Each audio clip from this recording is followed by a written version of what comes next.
จะคนเป็นเช้าคุณบอก19 คน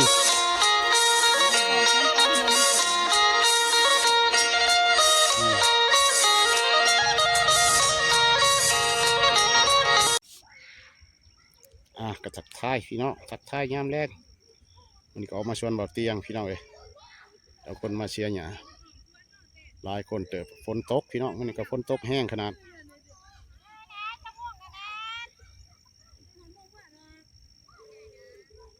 เชียร์หยาก็ย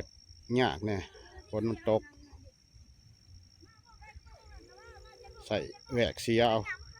เป็นกองยันมันหมดตาย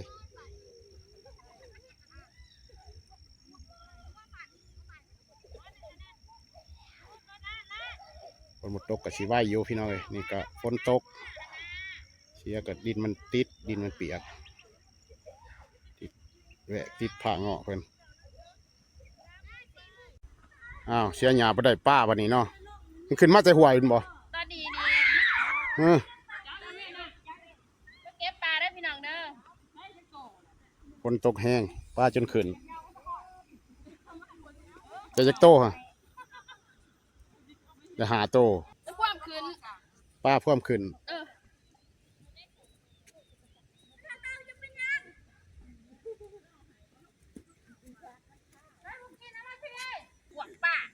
เจ้าจะขึ้นโคกเนาะป้าเนาะห่วยก็มีอยู่มันขึ้นมาจะได้หน้ามันอันนั้นบ่จักหรือว่านี่มันจะขึ้น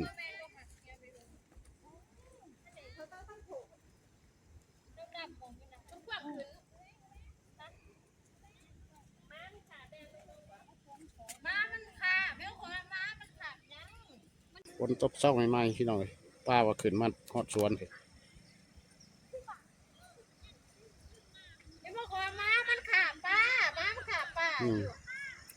ป้าจะไปมีแต่ปลากั้งเนาะปลากั้งโอ้ห่วยก็อยู่คน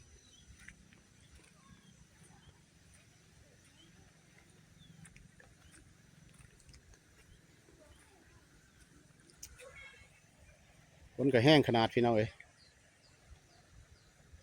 น้ำจนขุ่น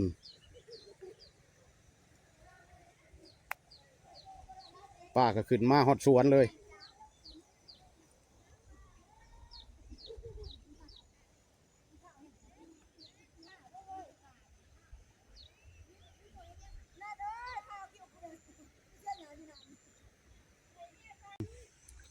น้ำไหลลงนี้ป้าเลยเบื่อขึ้นจะผิดเลยเบื่อขึ้นจนฮอดแถวเขาเชียร์หยาฝนแห้งขนาดเจ้อาหารตามสั่งก็มาวันนี้อาหารทะเลธรรมดาหาเงินวอง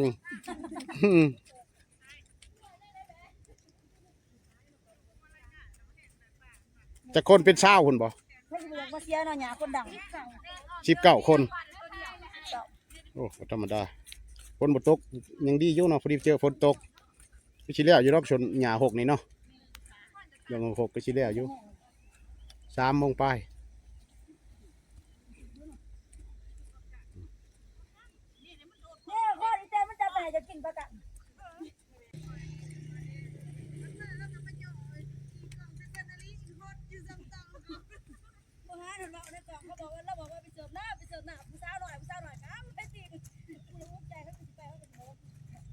แห้งเตะบ่พ้นไม่เท่าว่าได้จะป้าขึ้นเนาะธรรมดา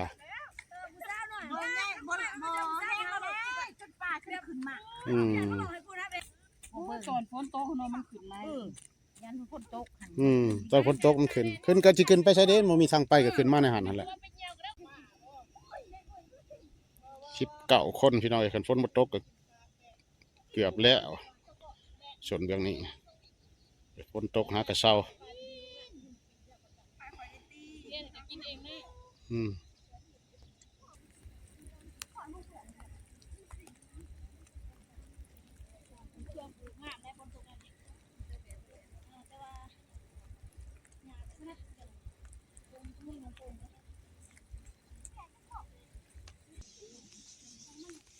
ไม่เท่าเจ๊จะหญ้าหกนะไม่เท่าเนาะ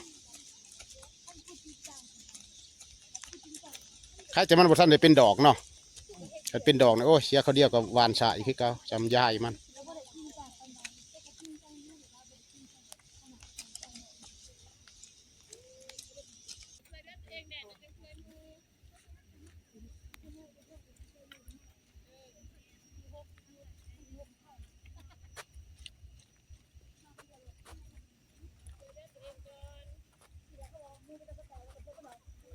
ฝนตกก็แห้งรีอลอจนว่าฟ้าห้องฟ้าเหลือมือกระถึกคืนนี้ก็แห้งเพราะว่าคืนนี้แห้งกว่ามื้อนั่นอีกเลยมันมือเว้นมื้อนี้ก็แห้งอีกใครจะว่ามันบ่ลมแห้งไปได้วาดนี่บริมาเนาะวันนี้เนาะ บองว่างเขาไปใส่เบียร์ ใส่เบียร์กาแฟว่านี่ว่าสิมาอยู่กับสมุดใส่เบียร์ไก่ชีแล้วเลยเด้นี่ก็ได้ตัวละเชียมันก็บ่อยากตายแต่มันฝนตกนี่สิซ้ำย่ายบอล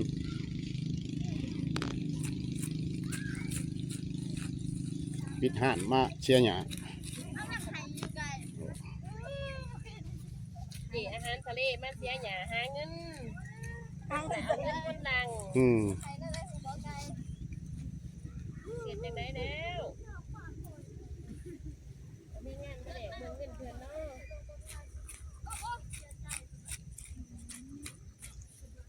พอเชียอยู่ตีหรือว่านี่ใดจะมาเชียร์มัวอะไรเขา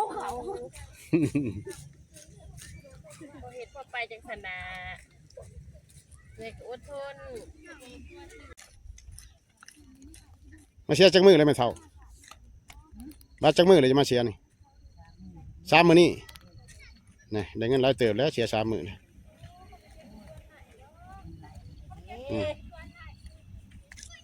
เงินหลายเติบแล้ว3 มื้อ6อีกก็หาเจ้าอีกแล้วมาซอยมาอีกบ่ก็ไม่จ้างกันนะฮะบอกเลยว่าลาบแล้วจอยกันแล้วไม่เท่าชวนกับแคมบ้านนึงบ่พอสิไกลปานใดนี่เพิ่นจ้างชั้น7บ่มื้อนึงจ้างชั้น7หญ้าก็บ่หกปานใดก็พอเสียอยู่ดอกแล้วแล้วเส้นเป็ด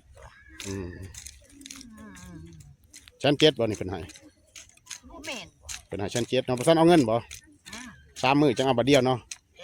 ก็ดีคือกันปลาไว้ก็มันเอาบัดเดียวมันจังได้หลาย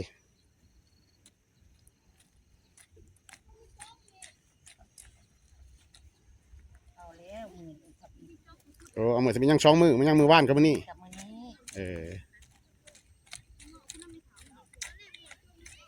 เอาบ่มือแรงมามือแรงเอาเนาะเอาแล้วงานเพิ่นกระจายเลิกงานนี่แล้วว่าบ่แล้วก็ยาดอกว่ามันเลิกงานเพิ่นก็ให้ทุกมื้ออยู่เฮาบ่อยากเอาเนาะปลาไว้โอ้ไปเอาบัดเดียวก็ดีคือกันมีเงินมีอยู่มาหาบริษัทมาอยู่ตัวเอาหลายมื้อเอาบัดเดียวเนาะ3 มื้อมื้อนี้บ่แล้วดอกมื้อนี้เนาะฝนก็ตกแน่เนาะจะแล้วแต่บนเชียนี่แต่ว่าแล้วแต่บนเชีย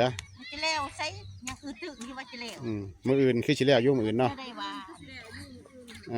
มื้ออื่นจะแล้วอยู่คนหลายคันฝนบ่ตกได้ฝนตกก็จำบ่ว่าแล้วก็เบิ่งฝนคือกันแล้วมื้ออื่นคันฝนตกก็สิบ่ได้จ้างคือว่านะจ้างก็เฮ็ดบ่ได้จังซี่ก็มันสิเฮ็ดได้ฝนตกได้คือกันตกตะแรงกี่บาทตกมื้อวานนี่ยังขายได้มันเลิกงานเลยฝนจังตกมื้อนี้ที่มันยองต้นอันนี้โลดต้นโรงงานโลด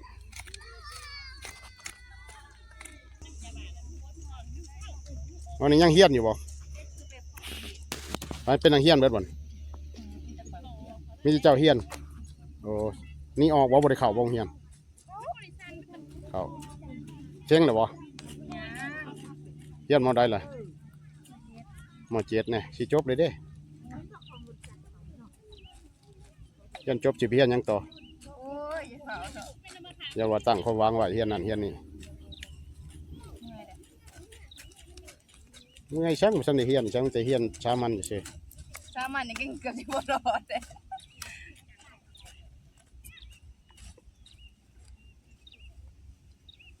ยังอีก4-5 ปีคนแล้วจังจบกันไปต่อวิชาชีพก็ได้จบปริญญาเพราะว่า บ่ถึงดอก กับว่าสิเฮียนอีกช่างเฮียนช่างคันเฮียนวิชาชีพ บริการเก่านะว่าสิเนี่ย มาเดี๋ยวออกมาเห็นงานก่อสร้างเชียร์หญ้าเฮ็ดชวนแล้วก็พอเนาะหรือเมื่อไทย นี่แหละ นี่สิเมื่อไทยบ่ ได้ใบเนาะบีเนาะดูมันสิได้ใบ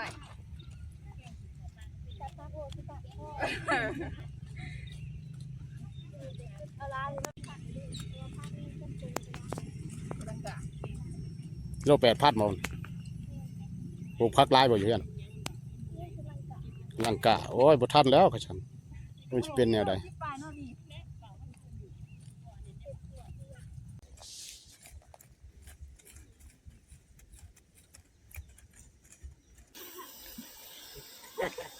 พี่น้องคลิปนี้ก็สิขอจบเพียงเท่านี้พบกันใหม่ในคลิปต่อไปขอบใจในการติดตามและรับชมพี่น้องโชคดีโชคดี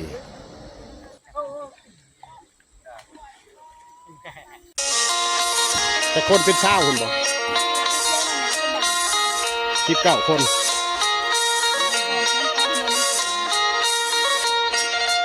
อืม